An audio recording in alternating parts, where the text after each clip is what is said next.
तो भैया कह रहा है 37 रुपये प्रति किलोग्राम के कितने चावल, 48 रुपये 40 पैसे वाले 25 किलो। यानी यहाँ पर देखो एक चावल का रेट दिया गया और एक चावल का रेट के साथ साथ मात्रा भी दी गई और एक मात्रा निकालना भी है। और दूसरी बात क्या कह रहा है, कह रहा है इस मिश्रण को मिला भी लें और बेच भी देते हैं और 15% लाभ भी हो जाता है। यानी कि यहाँ पर एक नई चीज जोड़ दी गई। अभी आप मात्रा निकाल लेंगे, अब मात्रा तो निकालना ही निकालना है, लेकिन इसका एक नया सीपी भी निकालना होगा कि ये चावल पड़ कितने रुपए में रहा है। जैसा कि क्वेश्चन में लिखा हुआ है 37 रुपये प्रति किलोग्राम वाला है, तो हमने लिख लिया भैया रुपए की बात आ गई 37 रुपये।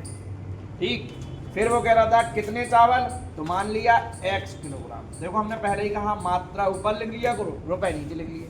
अब कह रहा है 48 रुपये 40 पैसे, यानी यहाँ पे भी रेट खुल गया 48 रुपये 40 पैसे वाला चावल है। और कह रहा है ये 25 किलोग्राम चावल है, यानी इसकी मात्रा दी गई है 25 किलोग्राम। अब सुनना, उसने क्या कहा, मिलाया जाए मिश्रण को 46 रुपये प्रति किलोग्राम की दर से बेचा जाए। अब यहाँ नया रेट दे दिया गया, कह रहा है मिश्रण जो है वो 46 रुपये प्रति किलोग्राम बेचना है और बेचने के बाद कह रहा है प्रॉफिट भी हो रहा है, वो भी है 15%। अब इन दोनों का रेट का मिलाने के बाद क्या नया रेट लिखा हमें ये नहीं पता है, पहले हमें वो रेट निकालना होगा।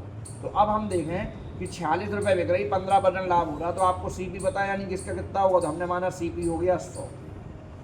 और 100 रुपये की वस्तु को अगर 15% लाभ पर बेचा जाए तो वो कितने की बिकेगी, 115 की बिकेगी। अब हम कह रहे हैं हम 115 की बेच रहे हैं और तुम बेच रहे हो 46 रुपये की, तो 1 इज इक्वल टू 46/115 और परसेंटेज के लिए इंटू 100 कर दो, क्योंकि सीपी आपने 100 माना था। 23 दूनी 46 और 23 पंजे 115, 5 दूनी 10 और 20 दूनी, यानी यहाँ से नया सीपी निकल के आया कि इन दोनों चावलों को मिला के इसका रेट 40 रुपये प्रति किलोग्राम पड़ना चाहिए। अब हमसे कहा गया कि जब आपका रेट निकल आए तो सवाल को आगे बढ़ाओ। तो हमने कहा ये वाली मात्रा दी x किलोग्राम और इसका रेट कितना था, और ये वाली मात्रा दी 25 किलोग्राम। ये क्या था, ये मात्रा दी गई है। क्या था ये मात्रा थी, क्या दी, और ये था वैल्यू आपकी रुपए में। कह रहा है इसका रेट है 37 रुपये प्रति किलोग्राम और इस वाले का रेट था 48 रुपये प्रति किलोग्राम।